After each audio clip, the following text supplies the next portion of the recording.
السلام عليكم ورحمة الله وبركاته.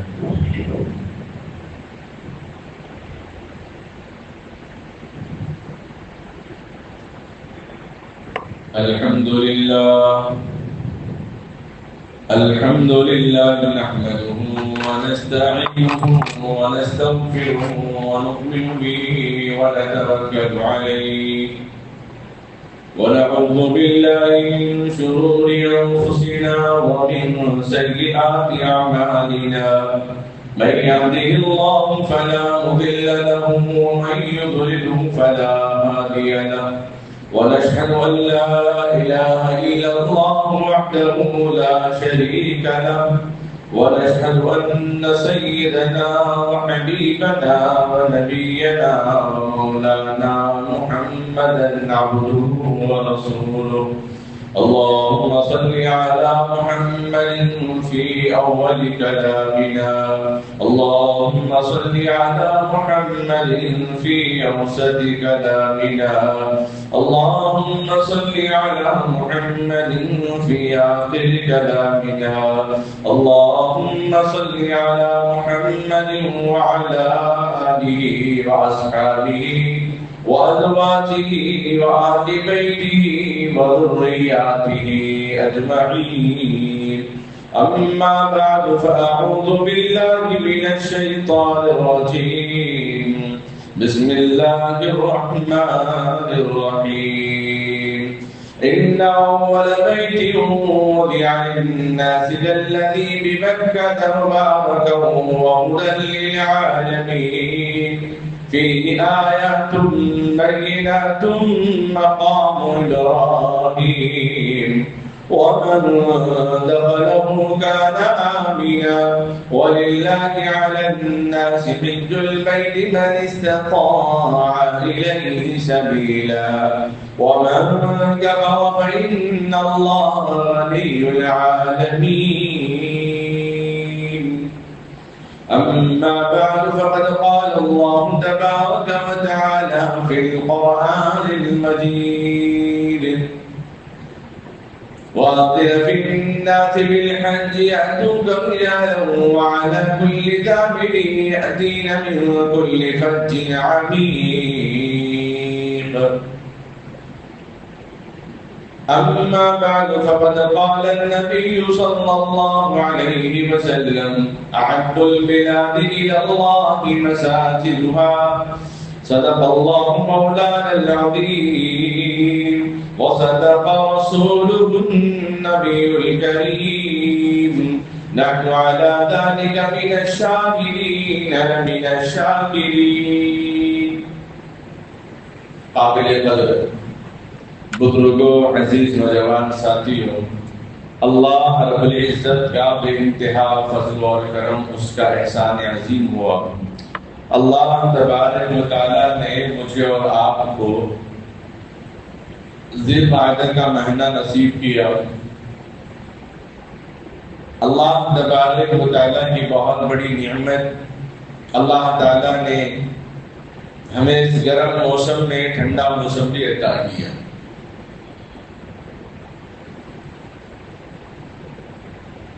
معلوم یہ ہوا کہ اللہ رب العزت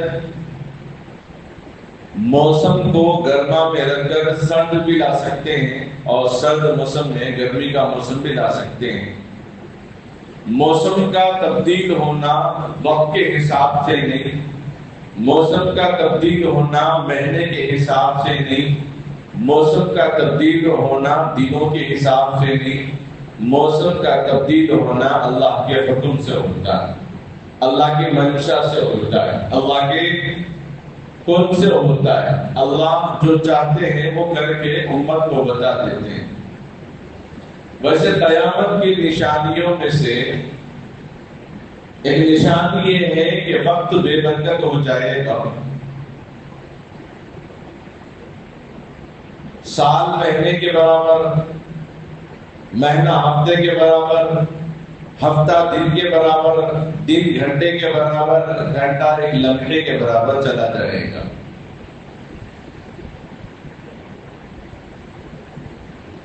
گزشتہ سالوں سے یہ موسم یہ مہینہ دیکھنے کو آ رہا ہے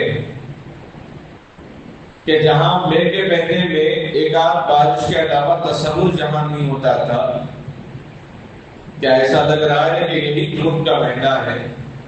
مئی کا مہینہ کب کی ختم ہو چکا ہے۔ اس میں دو حکمتیں ہیں۔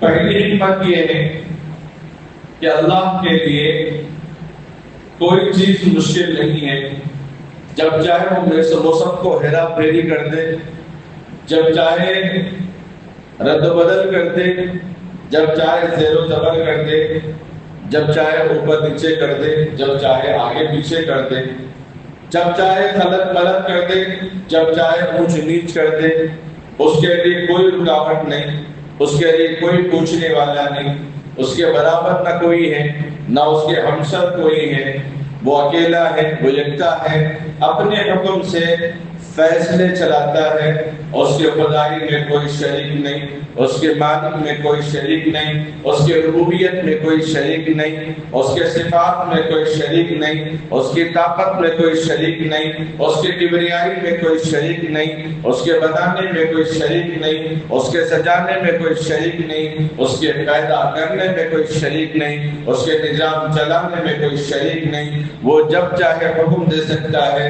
کہ بارش برس جائے تو برس جائے، جب چاہے وہ حکم دے سکتا ہے کہ سورج اپنی تپش کو لے کر نکلے تو سورج کی شعاعوں سے گرمی سے لوگ بھی تڑپ اٹھیں یا مچل اٹھیں۔ اللہ تبارک و تعالیٰ کی خدائی وہ یکتا ہے، ہمیشہ سے تھا، ہے اور آگے رہے گا۔ اللہ کا فضل، اس کا کرم دیکھیں، اللہ تبارک و تعالیٰ نے اس گرم موسم کے اندر بھی ہمیں ایک ٹھنڈا موسم عطا کر دیا ہے۔ اور بارش کے جب نظارے ہم دیکھتے ہیں، ایک ایک گلیوں سے ایسے فوارے، ایسے نالیوں کی روانی کے ساتھ پانی نکلتا ہے، کسی کھیت کے ایک بڑا موٹر بھی اگر ڈال دیا جائے تو بھی وہ اس کے سامنے کچھ بھی نہیں۔ گلی گلی سے ایسا پانی نکلتا ہے کہ پورا ایک جگہ سے جمع ہو کر زمین اس کو جذب کر لیتی ہے۔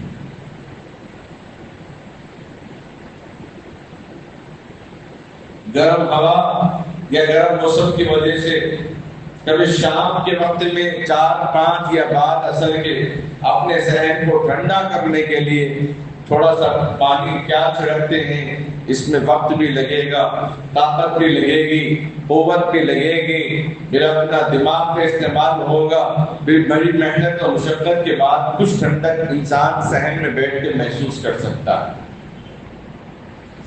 اللہ رب العزت جب بارش برساتے ہیں تو گلیوں کو نالوں کی شکل کر دیتے ہیں، چھت کے اوپر کبھی پانی ٹھہرا تو پھر وہ ندی کی شکل اختیار کر لیتا ہے، تالاب کی شکل اختیار کر لیتا ہے۔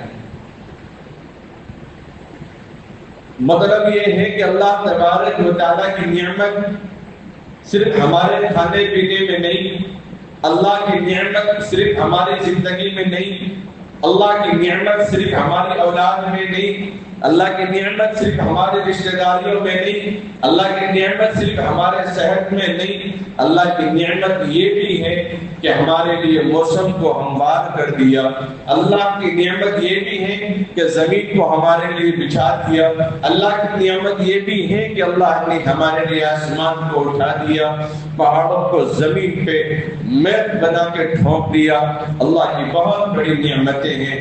ایک ایک موسم کا بدلنا، دن کا بدلنا، رات کا آنا، دن کا چلا جانا، دن کا آنا، رات کا چلا جانا، یہ گرمی کا موسم آنا، پھر سرد بارشوں کا موسم آ جانا، گرمیوں کا چلا جانا، پھر یہ موسم کی تبدیلی اللہ تبارک و تعالیٰ نے اپنے حکم سے، اپنے کن سے، اپنے مرضی اور منشا کے مطابق اللہ تبارک و تعالیٰ اس کے اندر کبھی کبھی ہیرا پھیری کر دیتے ہیں۔ امت کو اللہ رب العزت بتا دیتے ہیں کہ دھوپ یہ مئی کے مہینے کا محتاج نہیں ہے، یہ بارش جون کا محتاج نہیں ہے، جب چاہے ہم بارش برسا دیں، جب چاہے ہم گرم موسم پیدا کر دے۔ اللہ تبارک و تعالیٰ کے خزانے اور دربار میں کسی چیز کی کمی نہیں ہے۔